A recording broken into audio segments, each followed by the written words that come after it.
Hello everyone, कैसे हैं आप सब। आशा करते हैं आप सब अच्छे होंगे और अपना ख्याल रख रहे होंगे।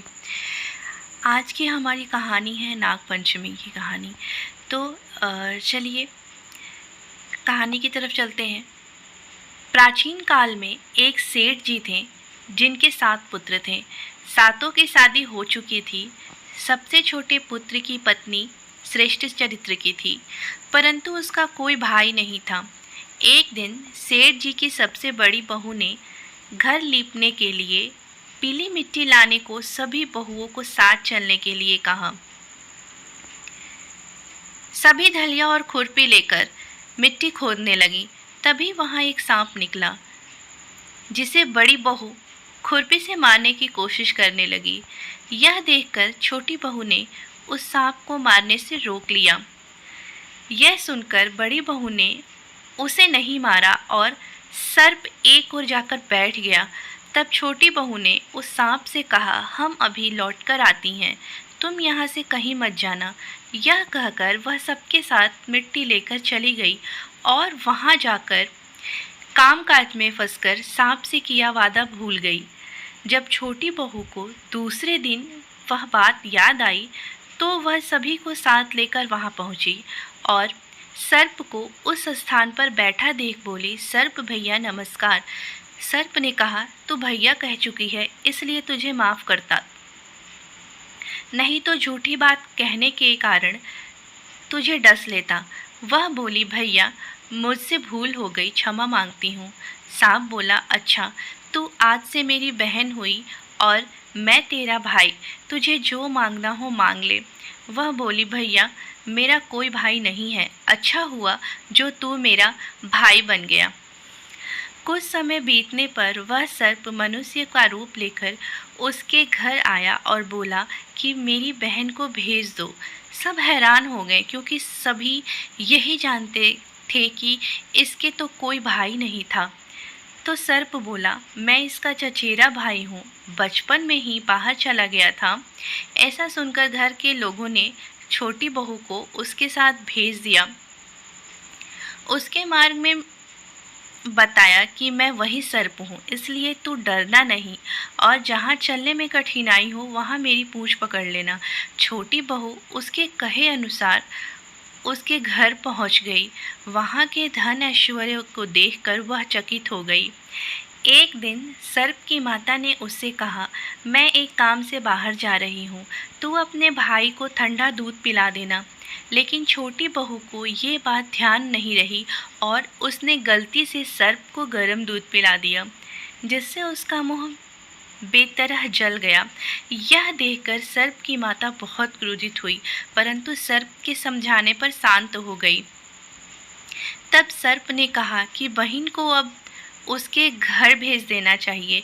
तब सर्प और उसके पिता ने उसे बहुत सा सोना, चांदी, जवाहरात, वस्त्रभूषण आदि देकर उसके घर पहुंचा दिया। इतना ढेर सारा धन देखकर बड़ी बहू ने ईर्ष्या से कहा, तेरा भाई तो बड़ा धनवान है, तुझे तो उससे और भी धन लाना चाहिए। सर्प ने यह वचन सुना तो सब वस्तुएं सोने की लाकर दे दी। यह देखकर बड़ी बहू ने कहा, इन्हें झाड़ने की झाड़ू भी सोने की होनी चाहिए। तब सर्प ने झाड़ू भी सोने की लाकर रख दी। सर्प ने छोटी बहू को हीरा मणियों का एक अद्भुत हार दिया था। उसकी प्रशंसा उस देश की रानी ने भी सुनी और वह राजा से बोली, सेठ की छोटी बहू का हार यहाँ आना चाहिए। राजा ने मंत्री को हुक्म दिया कि उससे वह हार लेकर शीघ्र उपस्थित हो।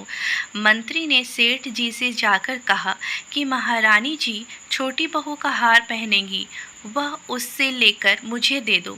सेठ जी ने डर के कारण छोटी बहू से हार मंगाकर दे दिया। छोटी बहू को यह बात बहुत बुरी लगी। उसने अपने सर्प भाई को याद किया और आने पर प्रार्थना की, भैया रानी ने हार छीन लिया, तुम कुछ ऐसा करो कि जब वह हार उसके गले में रहे तब तक के लिए सर्प बन जाए और जब वह मुझे लौटा दे तब हीरो और मणियों का हो जाए। सर्प ने ठीक वैसे ही किया जैसे ही रानी ने हार पहना वैसे ही वह सर्प बन गया। यह देखकर रानी चीख पड़ी और रोने लगी। यह देख राजा ने सेठ के पास खबर भेजी कि छोटी बहू को तुरंत भेजें।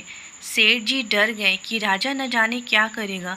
ये स्वयं छोटी बहू को साथ लेकर उपस्थित हुए। राजा ने छोटी बहू से पूछा, तूने क्या जादू किया है? मैं तुझे दंड दूंगा। छोटी बहू बोली, राजन, धृष्टता क्षमा कीजिए। यह हार ही ऐसा है कि मेरे गले में हीरो और मणियों का रहता है और दूसरे के गले में सर्प बन जाता है। यह सुनकर राजा ने यह सर्प बना हार उसे देकर कहा, अभी पहनकर दिखाओ। छोटी बहू ने जैसे ही उसे पहना वैसे ही हीरो मणियों का हो गया। यह देखकर राजा को विश्वास हो गया और उसने प्रसन्न होकर उसे ढेर सारे मुद्राएं पुरस्कार में दी। छोटी बहू घर लौट आई। उसके धन को देखकर बड़ी बहू ने ईर्ष्या के कारण उसके पति को सिखाया कि छोटी बहू के पास कहीं से धन आया है। यह सुनकर उसके पति ने अपनी पत्नी से पूछा कि सही बता, यह धन तुझे कौन देता है? तब उसने सर्प को याद किया। बहन को मुश्किल में फंसता देख उसी समय सर्प वहां प्रकट हुआ और कहने लगा, जो मेरी बहन के आचरण पर संदेह करेगा तो मैं उसे खा लूँगा। यह सुनकर छोटी बहू का पति प्रसन्न हुआ और उसने सर्प देवता का सत्कार किया।